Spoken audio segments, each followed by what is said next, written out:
To the Point with Michael Williams. The first conspiracy, the secret plot to kill George Washington. It's a thriller, it's a cliffhanger, and it's all true.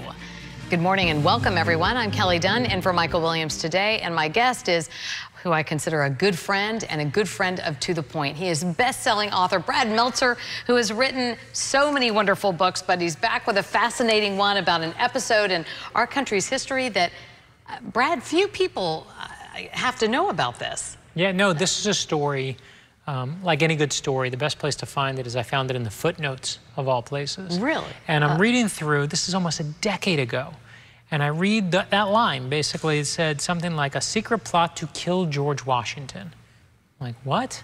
Is that true? Is this internet nonsense? What is it? And I could not shake the idea.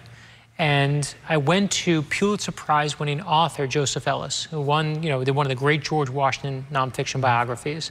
And I said to him, do you know this story? Is this real? He said, I know the story. He said, and it involves George Washington's spies. He says, but here's the thing.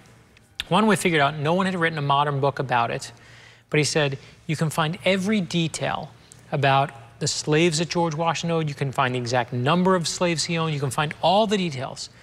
You'll never find all his spies. He said, so what you're looking for will forever be elusive. And he said to me, but you gotta try. He said, either you're gonna find something amazing or you're at least gonna have an adventure. And we found that the whole story was true. And how do you even find it? So take us through this, because this is fascinating. So the idea is with you for so many years, and then finally you decide, I can't shake it, I'm writing the book. That's how it always is. I mean, there are a lot of ideas people, tell me, or I'll find them, or I'll read them, but can't do them all. Yeah. This stayed with me for when it hits the over 5-year mark, that's when you say you're gonna do it. And what I started with is just finding the story. And the story is amazing in itself. What happens is George Washington finds out that there's actually a plot to kill him. Some say it was a kidnap him, some say it was gonna kill him. They're gonna hang him either way, so he's gonna die. And when he finds out about it, he rounds up the people responsible. He takes one of the main people responsible, he builds a gallows, and he hangs him in front of 20,000 people. Wow. Kelly, it's the largest public execution at that point in North American history. George Washington brings the hammer down. He's like, do not mess with me. I'm George Washington. I'm going to be on the money one day, not a direct quote, but close enough. Yeah, okay, well, that's right. And I'm like, but wait, 20,000 people watched a man hang for an attempt to kill Washington, and nobody knows about it?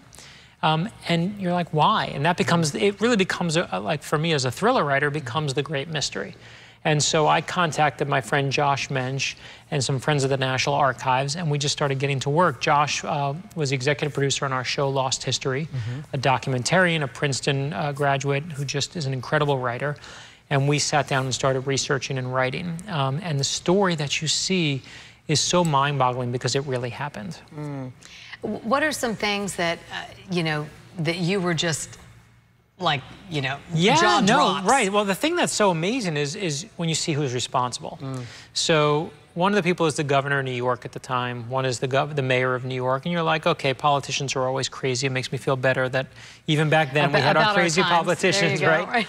But the thing that really got to me is at the time, and this is the height of the Revolutionary War, George Washington wanted his own personal guard. And so he went out to all of his different regiments and he said, give me your 4 best men. He wanted what they call drilled men, meaning the best of the best. He wanted them like him. He wanted them to be, completely tough and ready to fight and the best you've got. He took, of all of them, he gathered about the top 50 or so. And they became what they called, some said they were his honor guard, some said they were his security guard. The name that eventually rested with them is they called them George Washington's lifeguards. And they guarded not just our most important documents, not just the money for the government, but they guarded George Washington's life. They were the lifeguards. Wow. These were the men who turned on George Washington. There were 4 men there. These were the closest of the close, his inner circle, his inner sanctum. And these were the men who turned on him in the plot to kill him. And when I found that, I was like, oh my God, I don't care how great you are, how strong you are. That is devastating. If it isn't foiled, are we singing God Save the Queen? You know what? You can't help, right? You watch Back to the Future and you see what happened when Biff gets the sports book, right? You can't help but look at this moment in history. And people say, and they say, why do I not know this story? And it's because the hanging happened on, let me give you the date, June 28th, 1776. Guess what else is happening right around then? We're about a week away from the Declaration of Independence being signed. The British are literally coming. This is it. And all this is happening as George Washington's own men turn on him. And to me, you have to stop in that moment at the height of arguably one of the most important moments in American history. And they almost killed George Washington. Wow. This is the plot that's going on. Our history would forever be changed. This is the man, you have to remember George Washington, and we open the book with this, we all know George Washington as a man. We recognize him. He's on the money, he's on the dollar, on the quarter. But oddly, we know nothing about him as a person. He's not like John Adams, who wrote like these flowery letters to his wife. He's not like Jefferson, who would, write about all his philosophies of life. He kept his cards close to the vest, and Washington was almost impossible to figure out. But what we try and do in the book is figure him out and show what kind of man it was that actually helped find this country. Right now we have politicians who drape themselves in flags and they make them like the most, patriotic people ever. There was no flag when George Washington was starting. There was no United States of America. He built it. They built it together, and he built it by bringing us together. And so it winds up being not just a story about this plot to kill him, but the book becomes a story about who he is and what his character is. Well, and you're so well read and so well researched. So what did you take away? What were the things that you've learned about George Washington? Yeah, and I think it was that depth of character. When George Washington was a boy, he hand wrote. There were these rules, a famous rule book back then, of kind of culture and rules to live by and how to be a proper man. And he hand wrote all 110-something rules. And there were rules like, don't pick your teeth at the dinner table, don't spit on people when you're talking to them, very vital lessons. But the real vital lessons is, be a good person, be trustworthy, be a man of your word. And that was amazing to me. And you see, George Washington, the reason he got the job as commander-in-chief of our army at the time is when the Continental Congress met for that second time and they voted on who it was going to be, he was the only one who showed up in a uniform, in a military uniform. He wasn't stupid. And he wasn't the one who spoke the most or called attention to himself or said, me, me, me. He was the quiet one who said, maybe it shouldn't be me. In fact, when they went to tell him, you're the man, you're the one who won, he wasn't even there. He disappeared. And I won't ruin the scene in the book, but you'll see why. And it's mind-blowing because you're like, oh, this is who George Washington is as a person. This is the measure of his manhood. Wow.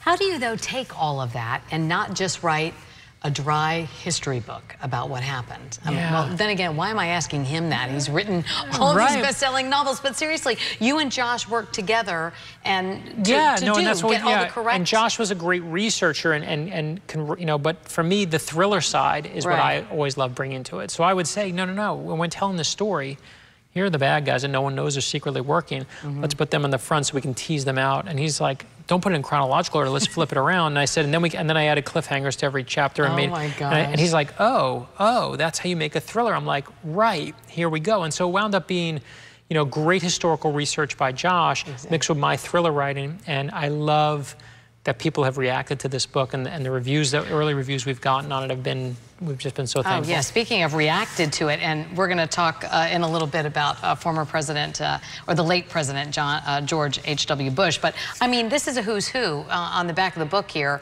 Presidents, John Meacham is on the front and the back. I mean, what amazing praise you got in advance of this coming out. Yeah, and you'll see that when we're working on it, we have President George H.W. Bush. We also have President Clinton. We have Brian Kilmeade from Fox News, but we also have Jake Tapper from CNN. It was very important to me that when we do this book, that there's no politics about it. There are some things that we as a culture can still agree upon. And I think as Americans, we can agree who our great presidents are. We actually do agree when we ask whatever your party is, that George Washington, the Abraham Lincolns of the world, we know who they are. And I wanted it to be very clear that I think where we are as a culture, someone just said to me, what would George Washington think of where we are today? And the truth is, I think he'd be embarrassed. I think he'd look at us as a divided culture. And that's the opposite of everything he fought for. We like to think that we were, let me say it this way. America's a country founded on legends and myths. We love legends and myths, especially our own. And we love to tell the story that we're the ragtag group of Americans in the Revolutionary War. We all came together. We took on the British, the greatest fighting force that the world ever known. We didn't even have shoes or gunpowder. We still did it. We beat them. Great story. But it's not the true story. That's the falsehood we tell ourselves to feel good. The reality is we were completely divided. We had regiments from Connecticut who hated regiments from New Jersey, who hated the Virginians, who hated the ones from Massachusetts. We didn't even wear the same uniforms. Half the people didn't have uniforms. We were fighting like crazy. When the regiments from Virginia come into Massachusetts in Harvard Yard, the fistfights break out so quickly because they're making fun of their frilly uniforms that George Washington, and we do this scene in the book, rides up on horseback, jumps into the crowd, grabs two of them on each side, and starts shaking them to come together, to stop fighting. And I was like, it's the perfect metaphor for where we are today. And I love that whether it's CNN or Fox that you watch, whether it's Bill Clinton or George H.W. Bush, that there are things we can agree on in terms of making this country what we used to be and what we should be again. Well said. We've got so much more with Brad, so stay right there. We'll be back in just a moment.